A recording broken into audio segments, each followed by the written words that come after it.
राजस्थान की अशोक गहलोत सरकार के लगातार प्रयास हैं कि खेल प्रतिभाओं को आगे बढ़ाया जाए। इसको लेकर लगातार राजस्थान सरकार ने बजट में भी बड़ी घोषणाएं की है। हमारे साथ है राजस्थान राज्य क्रीड़ा परिषद की प्रथम महिला अध्यक्ष कृष्णा पूनिया जी, उनसे बात करते हैं।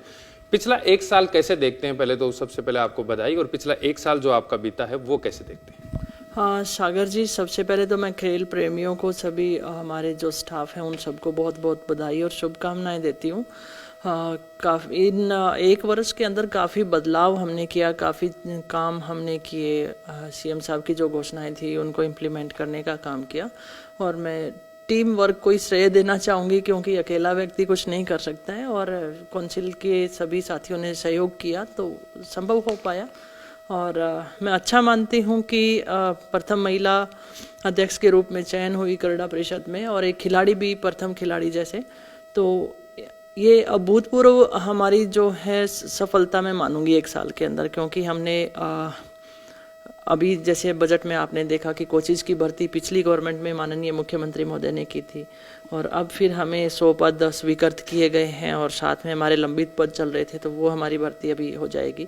और साथ में मैं ये कहना चाहूँगी कि अकादमियाँ और स्टेडियम, और मुख्य तौर पे खिलाड़ियों को जो आउट ऑफ टर्न पॉलिसी नौकरी वाला है, 229 खिलाड़ियों को जो नौकरी दी जा चुकी है, और अब आगे भी जैसे खेल विभाग से जोड़ा जाएगा, और महाराणा प्रताप गुरु विशिष्ट अवार्ड की राशि को बढ़ाना, और जो अनुदान राशि हमारे खिलाड़ियों की रहती थी, काफ़ी लंबित ये प्रकरण था, उसको हमने हमारे खिलाड़ियों के अकाउंट्स में वो पैसे अनुदान के डाले। तो काफ़ी कुछ काम हमने किए हैं। मैं खुश हूँ और अपने साथियों का आभार व्यक्त करती हूँ। जो आपने सोचा था एक साल पहले कि किस तरीके से राजस्थान में चेंजेस लाए जाएंगे, जो प्रतिभाएं कहीं छुप जाती थी, तो ओलंपिक आपने स्टार्ट किया, पहले ग्रामीण, अब शहरी, अब शुरुआत करने जा रहे हैं। क्या कुछ चेंजेस आपको लगा कि वो कर पाए जो आपने सोचकर शुरुआत की थी? देखिए, सर्वप्रथम तो क्या है कि किसी भी फील्ड के अंदर पार्टिसिपेशन लेवल जितना ज़्यादा होगा तो वो निखार तो आएगा ही, चाहे वो एजुकेशन की तरफ माने चाहे खेल की तरफ माने। और उसमें हम 100% कामयाब हुए हैं ग्रामीण ओलंपिक को करवा के। हमारा पहला मकसद ये था कि हम राजस्थान के युवाओं को खेलों की तरफ आकर्षित करें, और उसमें हम सफल हुए।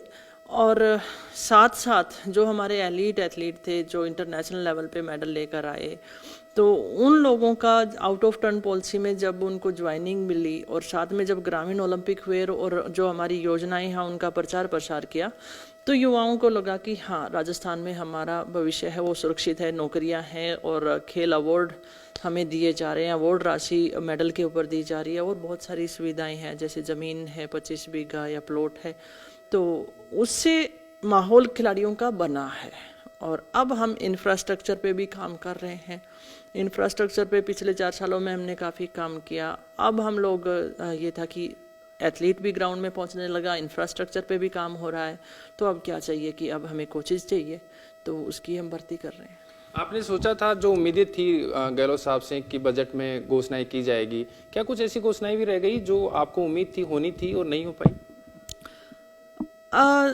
मोटे तौर पे तो कहूँ कि जो चीज़ें हमने मांगी हैं वो हुई हैं, और बाकी मैं ये कहूँ कि मांगने की अगर बात की जाए तो जितना ज़्यादा मांगा जाए उतना कम है, और लगभग मांगे हमारी मान ली गई हैं। कुछ जैसे मांगे रही हैं तो उनमें मुख्य तौर पे एक ध्यान मैं माननीय मुख्यमंत्री महोदय का करना चाहूँगी कि हम मेडल ओलंपिक स्कीम हम जो लेकर आ रहे थे, मिशन ओलंपिक मेडल स्कीम, उसके लिए हमने माननीय मुख्यमंत्री महोदय से मांग रखी थी कि हम कुछ खिलाड़ियों को रिसर्च करके कि वो बच्चा कौन से गेम में आगे जा सकता है, उनको स्कॉलरशिप के ऊपर हम काम करें।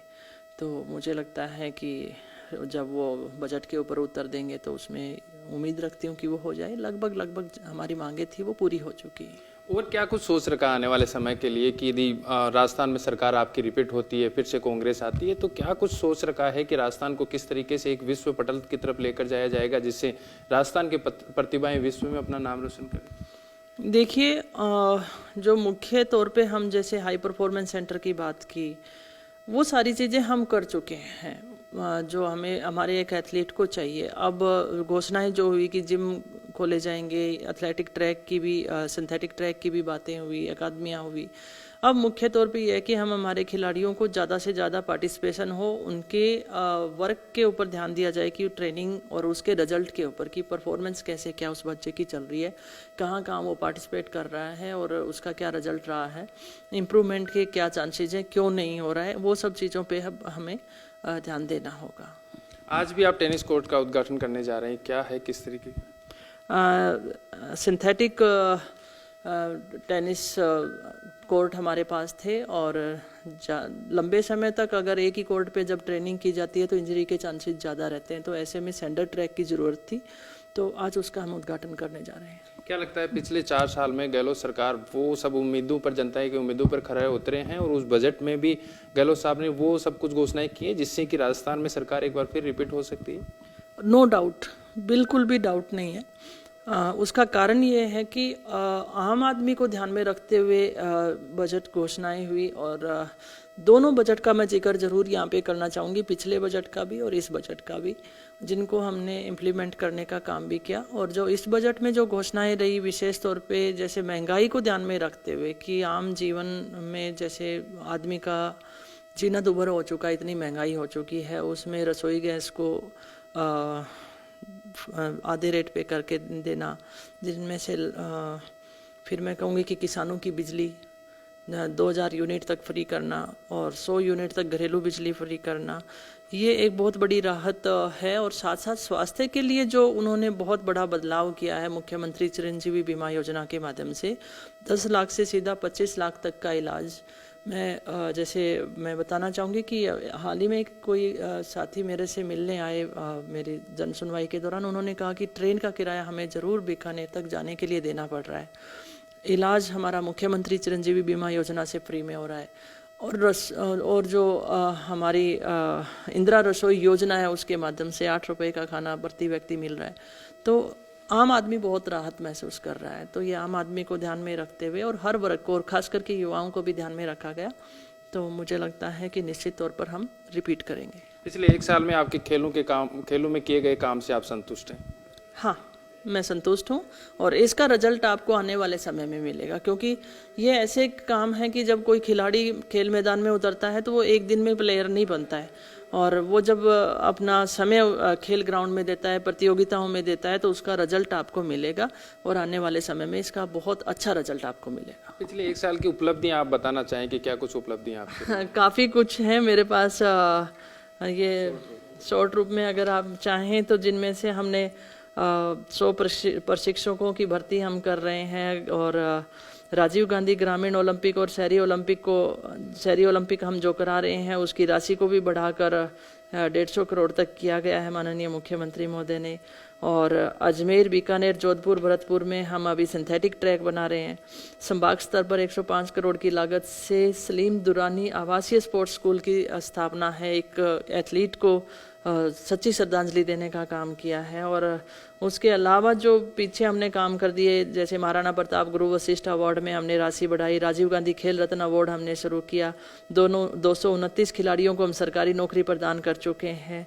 और पिछले 5 वर्षों से जो बकाया राशि हमारे बच्चों की प्रोत्साहन राशि जो थी वो लगभग 28 करोड़ 27 लाख के करीब थी, और जो खेल संस्थानों द्वारा प्रतियोगिता आयोजन किया जाता है उनका 74,50,000 की राशि थी, वो भी हमने अनुदान स्वरूप प्रदान कर दी है। तो ऐसे बहुत सारे काम हमने किए हैं जो मैं बताना चाहूँ आपको, जैसे तो और भी आगे हम करेंगे। और निश्चित तौर पर मुझे लगता है कि आप सबके सहयोग से हमारे राजस्थान का जो युवा है वो राजस्थान का और देश का नाम रोशन करेगा। ये थे हमारे साथ राजस्थान राज्य क्रीड़ा परिषद की प्रथम महिला अध्यक्ष कृष्णा पूनिया, जिन्होंने बताया कि पिछला 1 साल शानदार रहा और गहलोत साहब ने जो बजट में घोषणाएं की वो भी शानदार रही, और इसी के तर्ज पर हम वापस से राजस्थान में सरकार को रिपीट करेंगे। कैमरामैन देवेंद्र के साथ सागर चौधरी, जयपुर, राजस्थान।